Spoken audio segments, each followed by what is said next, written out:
Agora são 11h30. Vamos voltar a falar de Estados Unidos, da corrida à presidência.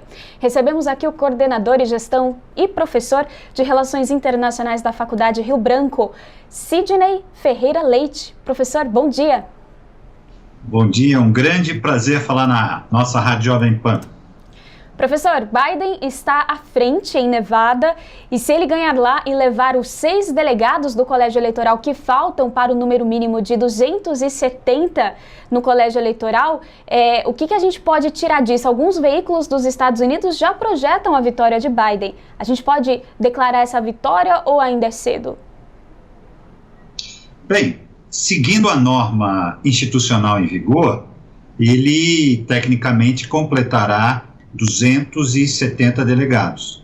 Então, ele, digamos que dentro dessa regra secular, né, ele estaria eleito. Porém, essa é uma eleição muito especial, uma eleição extremamente disputada. E o atual presidente, candidato à reeleição, Donald Trump, já declarou que vai recorrer, vai lutar em todas as instâncias possíveis, até a última instância, que é a Suprema Corte.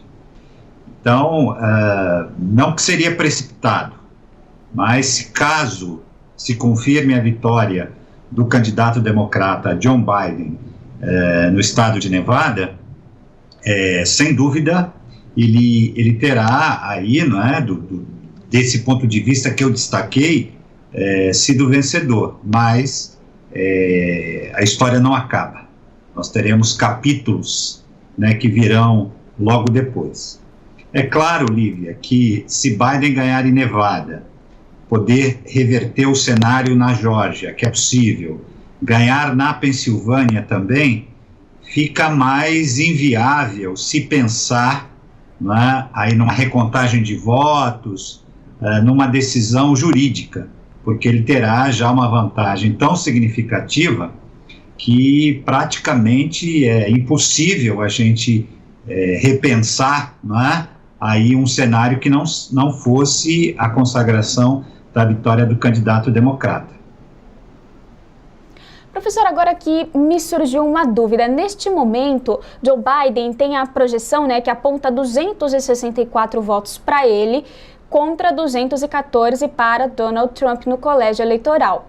Então, faltam, né, 6 delegados do colégio eleitoral para formar 270. Caso Joe Biden, nessa contagem, alcance 270, ele já é considerado presidente dos Estados Unidos ou teremos que esperar todos os votos por correio chegarem, serem contabilizados, para daí sim dar o vencedor? Excelente pergunta. Na verdade, ele só será considerado presidente dos Estados Unidos depois da sessão em que os delegados que foram eleitos agora votarem, tá? Porque, digamos que seria uma eleição em 2 etapas, tá? E primeiro se elege o delegado, que vai representar o Estado, que vai comparecer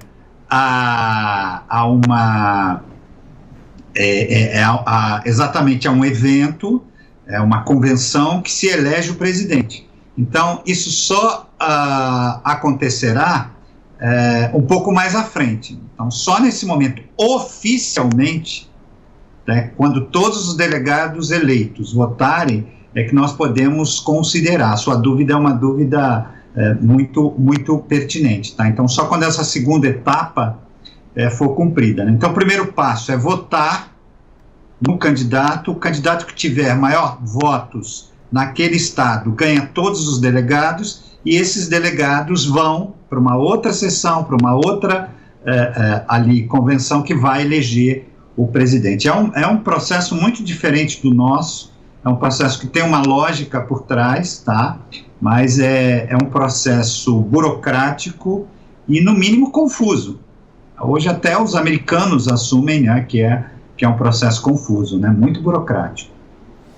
Sim, e a internet, professor, não perdoa, né? Já tem vários memes fazendo a comparação assim das eleições do Brasil com as eleições dos Estados Unidos, que ninguém está entendendo nada. Então, mesmo que aquela barrinha que está todo mundo ali acompanhando chegue a 270, não significa ainda que teremos o vencedor. Professor, quais... Pode falar.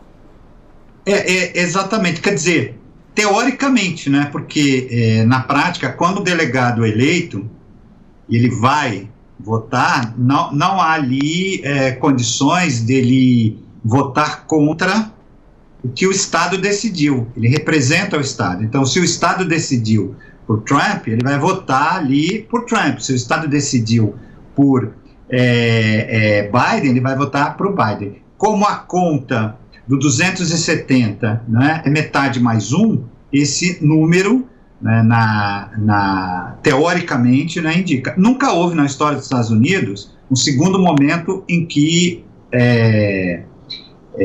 desmentisse, né, fosse contra o que havia já sido decidido, tá? Então, o que é diferente essa pesquisa, aliás, Lívia, é um dado legal para a gente esclarecer o nosso ouvinte. Essa pesquisa nacional, que dava o Biden muito na frente, ela não vale de absolutamente nada, porque ganha o candidato que chegar em 270 delegados, né, ou mais.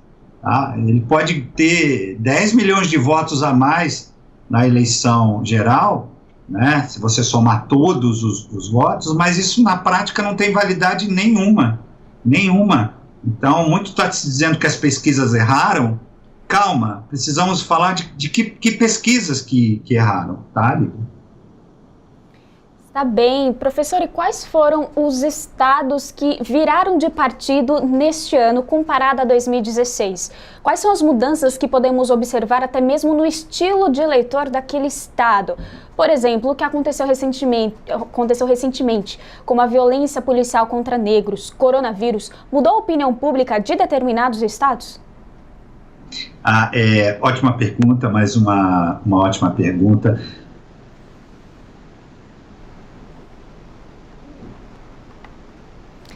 Infelizmente, a nossa conexão com o professor Sidney Ferreira Leite caiu. Nós vamos tentar restabelecer. Estávamos fazendo uma entrevista muito bacana, né, sobre as eleições dos Estados Unidos, tirando as dúvidas, porque esse sistema de colégio eleitoral, ele causa muitas dúvidas, né, sobre a eleição dos Estados Unidos, e é sempre bom a gente esclarecer.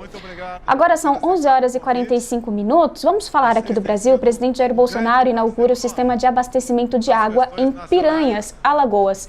Na cerimônia também serão liberados 14,8 milhões de reais para a obra no canal do Sertão Alagoano. Vamos acompanhar a fala do presidente.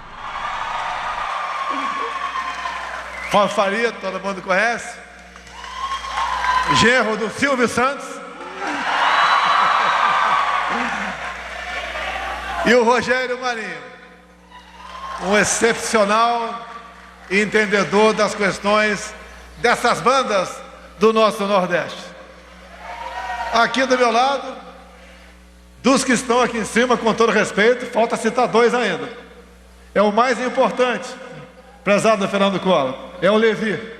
É o mais importante dos presentes nesse local.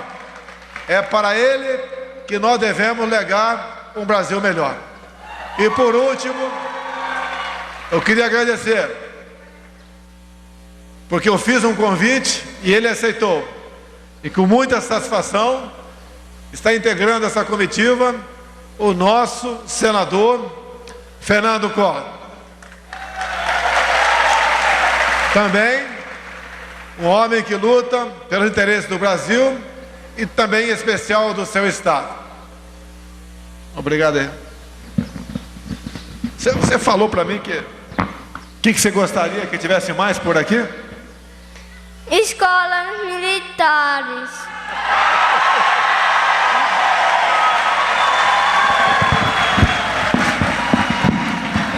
Obviamente, Coronel,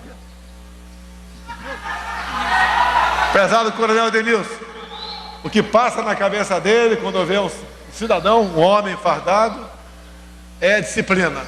Com disciplina, nós atingiremos o nosso objetivo. Nós temos um programa de escolas cívico-militares que estamos ampliando. O prefeito local faz o pedido para o Ministério da Educação, esse pedido é analisado e, sendo possível, nós, com muita satisfação, faremos com que uma escola militar ou escola civil-militar apareça nesses municípios.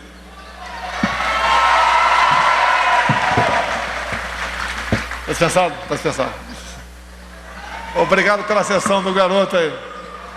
Dizer a vocês também que não tem preço ser recebido da forma como nós fomos, como nós temos sido recebidos em qualquer um dos locais do Brasil onde nós estejamos, com uma turma com um coração verde e amarelo, com uma camisa,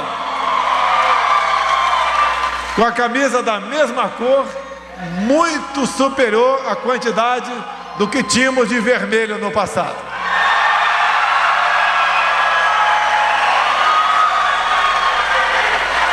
Esse é um governo que, juntamente com o Parlamento brasileiro, os nossos deputados federais e senadores, estamos resgatando valores em nosso país. Deus, pátria, família. Nós estamos acompanhando ao vivo o presidente Jair Bolsonaro, que está em Alagoas anunciando a liberação de quase 15 milhões de reais para Canal do Sertão. O governo federal inaugura a obra de ampliação do sistema de abastecimento de água do município de Piranha, em Alagoas, no Nordeste do Brasil. Agora são 11h50.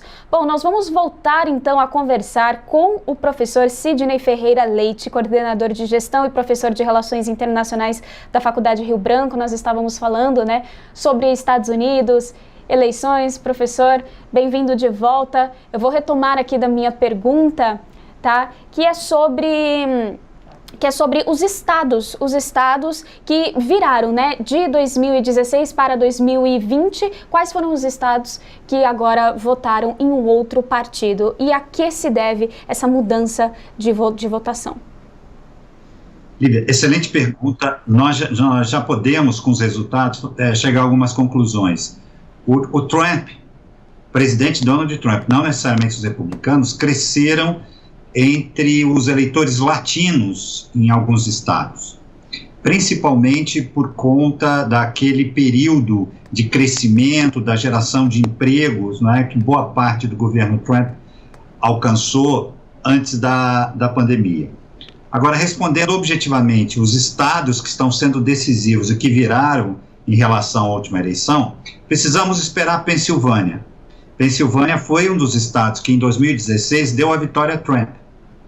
Tá? A Pensilvânia está dentro de uma área que pega a região dos Grandes Lagos, ali em cima, do lado nordeste dos Estados Unidos, indo para o centro, lá em cima, que é o chamado hoje Cinturão da Ferrugem, mas que foi uma região fundamental da história da industrialização norte-americana, especialmente da fabricação de carros.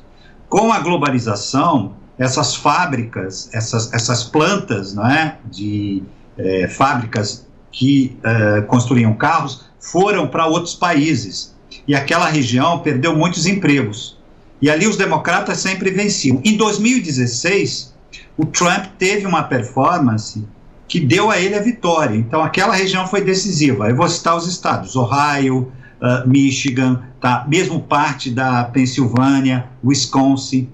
Nessa eleição, o que a gente percebe é que o eleitor ali não teve o resultado que ele esperava, não viu as promessas do Trump serem cumpridas. Então ele voltou a votar, no candidato democrata. Então os estados que viraram o jogo são os estados dessa região. Pensilvânia ainda não acabou, mas decisivo Michigan, decisivo Wisconsin, portanto essa região foi a região que trouxe mais, digamos assim, mudança de votos. Ainda, respondendo a tua pergunta, a gente precisa esperar o resultado, pode sair hoje, da Geórgia. Geórgia foi um estado muito impactado pela questão racial, pela questão da violência policial. Então, essas regiões, tá, estão parecendo um pêndulo que apoiaram sistematicamente Trump em 2016 e que agora, boa parte delas, migrou para John Biden. Está bem, professor, e manifestantes favoráveis a Donald Trump protestam em frente ao centro de contagem de votos do condado de Maricopa, onde fica Phoenix, maior cidade do Arizona. O que acarreta essa tensão? As falas de Trump deslegitimando o sistema de contagem de votos por correio, dizendo que não vai aceitar essa derrota, aquece os ânimos da população? Sem dúvida, sem dúvida. A postura dos dois candidatos numa eleição tão acirrada como essa, seria exatamente de prestigiar o sistema de apuração e esperar os resultados.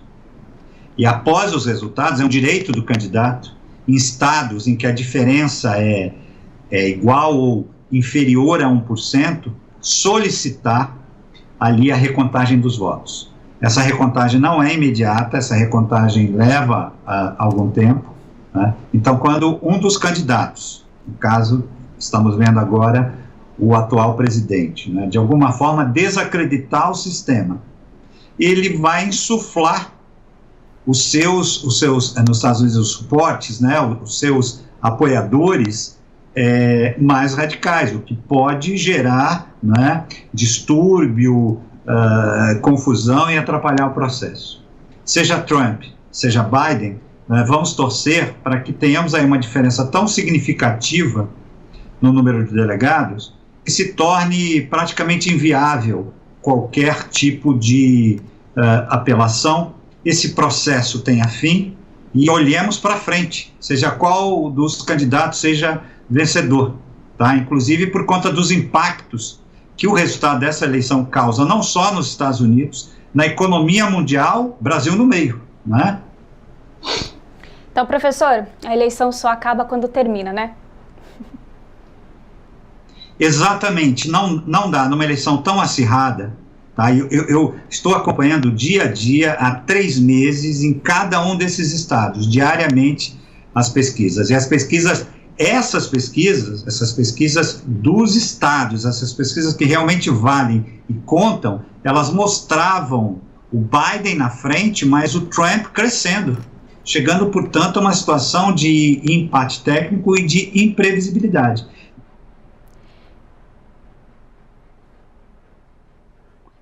Estados Unidos. Então é muito bom, mesmo agora em que há uma sinalização para a vitória de Biden, eu recomendo aguardar, eu recomendo esperar a oficialização desses estados que ainda não concluíram o processo de apuração dos votos.